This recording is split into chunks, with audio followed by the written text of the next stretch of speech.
This episode is about building resilience and your inner strength. It's about becoming unshakable. Being unshakable doesn't mean you don't have hard days. It doesn't mean you don't cry some days. It doesn't mean you don't feel disappointed sometimes. Being unshakable means that you can face anything and you know you will be able to handle it. In this episode, you are going to learn what it takes to become the strongest person you know. Thank you for being here. Before I get started with this episode, I want to say thank you for listening. I know you have a lot of choices when it comes to listening to podcasts about personal development and growing your business. And I really appreciate you being here listening to Be a Better Lawyer podcast. I put a lot of work into these episodes, and I know that it's something that I really get a lot of satisfaction out of getting to help you. And if you've been getting what you need from this podcast, I want to invite you to share this episode with someone, whether it's on social media, and tag me if you do that on Instagram. I'm at Dina.Cataldo. I'd love to say hello. Or just send a simple text or a simple email saying, hey, I thought you'd find this episode interesting or you'd like this podcast. And with your help, this podcast is going to help a lot more lawyers. I really appreciate it. And again, thank you for being here. All right, so let's dive in to becoming unshakable. So today I'm going to share with you 4 lessons on becoming absolutely unshakable in your life, on becoming resilient in your life and in your law practice. Be sure that you listen all the way to the end because I've saved the very best for last, because we're going to be talking about number 4, which is the absolute most important lesson. And I'm also going to give you some questions to begin asking yourself so that you can become more unshakable in your life. So what does being unshakable mean? Well, to me, it's a combination of inner strength and maybe surprisingly, vulnerability. Inner strength requires self-trust that you're going to figure any problem out, that everything is going to be okay. Vulnerability requires that we allow ourselves to feel the emotions that come up, whether they're disappointment or joy. It also requires that we allow ourselves to ask for help when we need it. Being unshakable does not mean that you're perfect. It doesn't mean that you're not going to have days when you don't question what you're doing. It means that we move forward step by step, day by day, moment by moment, continuing towards making our dreams reality. Resilience, and I'm going to use the words resilience and unshakable interchangeably here today. Resilience is a muscle that needs to be built. It's not something we're born with. Looking back, the first time I really saw that I needed to learn this skill of resilience was when I decided to start my own business. And I was working as a criminal prosecutor, and I had to learn a lot of things. I talked a little bit about that in episode 317, starting a business. So this was a muscle I needed to build in order to do things that I had never done before, right? I was starting a whole new venture. I needed to learn things like building a website, all of the things. And I was really scared trying all these new things.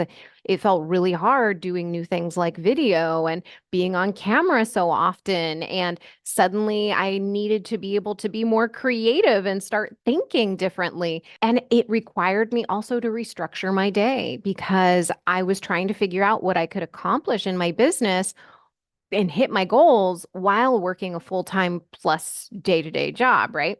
So at first, I kind of bought into all those time hacking things, trying to cut corners. I was trying to multitask. I was doing all those things that people say that you should do to like move faster. I remember, one of my friends, she said, oh yeah, you know how I save time? It's like it was genius. I brush my teeth while I'm in the shower. And I'm like, okay. So I tried that. And I just realized like all of these little things that I was trying to do to cut corners really stopped me from being present. Like it was the opposite of what I wanted to do. It was all these little things that, okay, if you're trying to like zoom through your whole day and you don't care about your quality of life, okay, fine. I decided that I wanted to care about the quality of my life. That was the entire reason I wanted to build a business. So I needed to start by looking at the quality of my life right now. I actually talk about that a bit in the last episode. So those so-called hacks left me feeling rushed and hectic, and I knew that's not what I wanted. And as I came to find out that that wasn't helping me become more resilient, it was driving me insane because no matter how much I changed this thing or that thing, I still couldn't get what I wanted done to build my business. And I felt like a chicken with my head cut off. So, what I wanted to do here was really share with you some lessons that I learned from my experience in what it means to be resilient and what lessons I needed to learn. And I'm going to share them with you because I imagine you probably want these kinds of skills because these are the skills that are going to help lift your life to the next level. You are going to be able to take on absolutely anything. If you're feeling overwhelmed or frustrated in something in your life right now, becoming resilient, becoming unshakable is the absolute best way to feel more empowered and really take charge of your life and your law practice. So let's jump in. Lesson one about resilience. It required me breaking down my old structure of what I thought I knew and unlearning all of my old habits. It required me to go against what I always believed to be true. And here's a couple things that I believe to be true. One was the more you work, the more you'll be rewarded. And another belief that I had was that I can do it on my own, that I shouldn't be asking for help. And those things were just things that came up in my childhood, right? Those were things that I had always lived my life by. And I didn't realize how hard I was making my life. Building resilience, as it turned out, meant living differently so that my time was used more wisely every single day. And I was living more intentionally. Now, our brain will always want to do what it has done in the past. The old habits have kept us alive, is what it thinks, right? And it doesn't see any reason to change anything. Even if logically we can see the benefit in change, it doesn't mean that our brain is going to automatically change. We need to do more. So I took a long look at what I didn't like about my life and I decided that I was going to make changes. And that really required me looking at everything about how I spent my time, to how I felt, to whether or not I even asked for help. And I started with how I felt in the morning and I started tweaking my mornings until I got it the way I wanted it. And then I took on the next thing and the next thing. And I'm still doing that with my life. I still look at the structures that I've created for myself to this point and where I want to change them. So that doesn't change. You will always be making these shifts, but when you become more resilient, it becomes easier. And I saw places where I was trying to tough things out, and I learned to ask for help. And breaking down those old structures, you can really begin to live more intentionally. It exercises the resilience muscle. It is a muscle that needs to be exercised. But when we have all of these habits and we don't question them and we just kind of go with the flow because our subconscious has said, oh, well, we don't ask for help because that's not what we do, then we just get the life that we've always had. We never change anything. So I just want you to really let it sink in that lesson one is all about releasing those structures, letting yourself be okay, feeling odd, feeling strange, letting those things go and doing something completely different. The second lesson about becoming unshakable is building inner strength requires you to trust yourself, and that takes practice.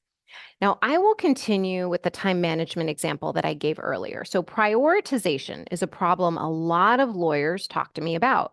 Their brain takes them into 20 different places when they think about the work they have to do. And when it does that, it creates a lot of fear and overwhelm in their bodies, and it's impossible to prioritize from that place.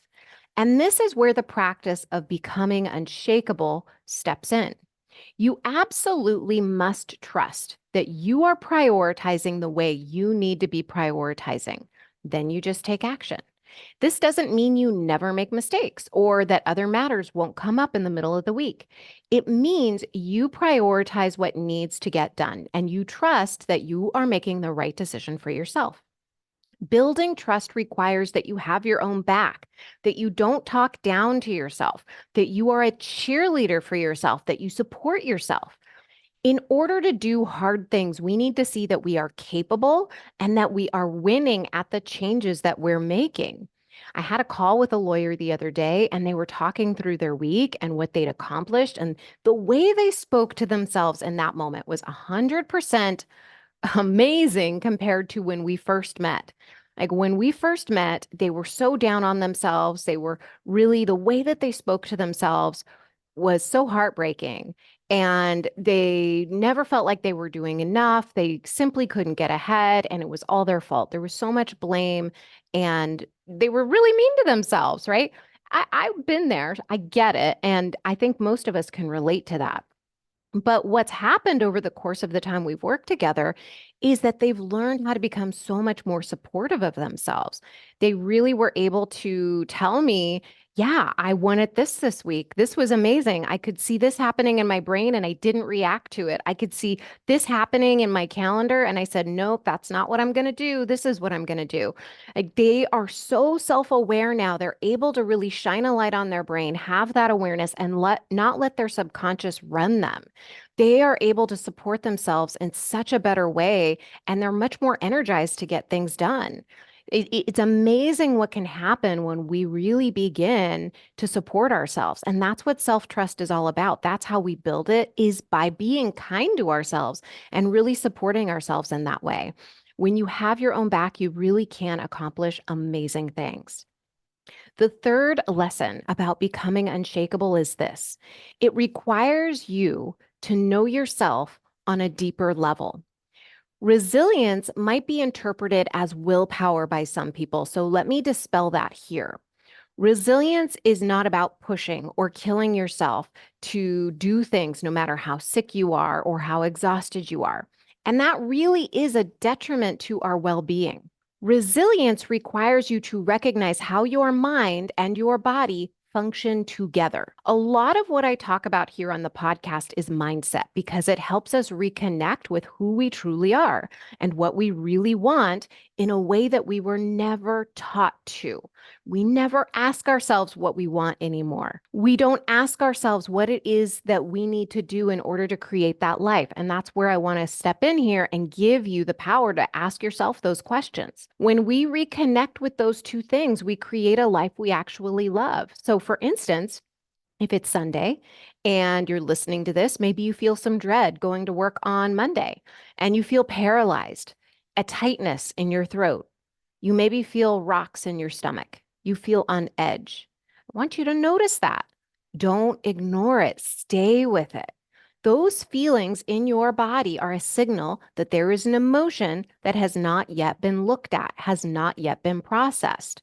That emotion is dread. Why is that important?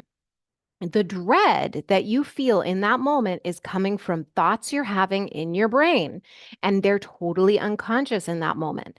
They're subconscious until you start shining a light on them. And in the coaching open house that you might have listened to a couple weeks ago, there was a segment all about the subconscious. Now, the subconscious rules us until we become aware of how our mind works. I want you to picture an iceberg, like the tip of the iceberg, right? The very top part of it.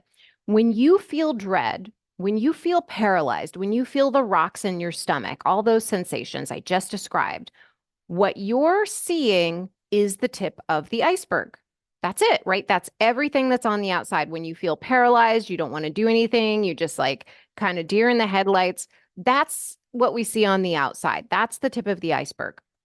So maybe what we do is we procrastinate on things that we know need to get done, or we're grumpy with people, or we're snapping with them, or maybe we're rushing around, or we get really kind of annoyed because somebody's interrupting us during our workday even, right? And we are in such a hurry, we're rushing around that we forget things. We forget our keys, we stub our toes, right? We're in such a hurry, we cannot be present. That's the top part of the iceberg. Right? Those are the things that we see. And you may not know it until we start talking about this, but that's the subconscious driving the car. That's the subconscious driving you and your actions, right? The dread that you felt led you to take all of these actions, and that's just the tip of the iceberg. Now, resilience requires you to be driving the car, the real you, and not the subconscious. So if you're living in the tip of the iceberg, and that's as far as you go, getting to know yourself, the subconscious is driving the car. And if your subconscious is constantly steering, you cannot create the life that you want. So, what is underneath the iceberg is a much larger segment of the iceberg, right? It has a deep root into the water. That is where the subconscious has stored all of the beliefs that we've accumulated over our lifetime. And they have power over us unless we A, create awareness of them, B, begin to process the emotions that come with that awareness, and C, begin to make changes to be the person we want to be. This is not an easy task. Most of us are totally asleep, living in the tip of the iceberg. I was for a really long time. And my subconscious was making all of the decisions for me. I didn't even know that was happening. I was talking to a client the other week and he was telling me how he was shocked. And every week it seems like he's telling me this, and how he's shocked at how all of the problems that he saw in his life really did stem from what his brain was telling him to be true. And each week he'd see a new place where his brain was preventing him from doing something he wanted to do, or preventing him from having a difficult conversation, or preventing him from creating a boundary. And it was so amazing to him to see that all of these things that he really believed to be true, all of these things that he saw in the tip of the iceberg, that they weren't true, that he was actually creating them, like his subconscious was. And then once he could get awareness of what was really going on in the deeper root of that subconscious inside of the iceberg, that's when he could make change. So we simply can't see this until we start shining a light on where the subconscious is driving the car. And then we can take back the car. We could take back the steering wheel. The fourth lesson about being unshakable, and this one is the most important one. You must believe in the deepest recesses that you are worthy of what you want. Your value is not determined by how hard you work or by how many billable hours you make. Your value is inherent. Your value supersedes anything you could possibly imagine. When you were placed on this planet, you were already innately valuable. You didn't have to do anything to earn being worthy of being on this planet. You simply were worthy. Worthy to breathe the air, worthy to eat delicious foods, worthy to have a roof over your head, worthy to have all of the water that you wanted to drink. Now, I want you to think about a little kid screaming at the top of his lungs in a grocery store to get what he wants. What does he have to do to be valuable? Absolutely nothing. He is still loved by his parents no matter how loud he yells, no matter what he says to those parents, right? You don't need to work harder to become worthy. Work is something that you do. It's not something that defines your worth. Your position at the office is something that determines your pay. It doesn't determine your worthiness. Very different things. You are enough to have anything that you want. And because you alone, without anything else, without the work, without the title, without the job, you are enough, you can have anything that you want. You can have any life that you want. In fact, the fact that you're listening to this podcast right now means you're likely in a better position than most people to have the life that you want, because you're actively seeking the life that you want.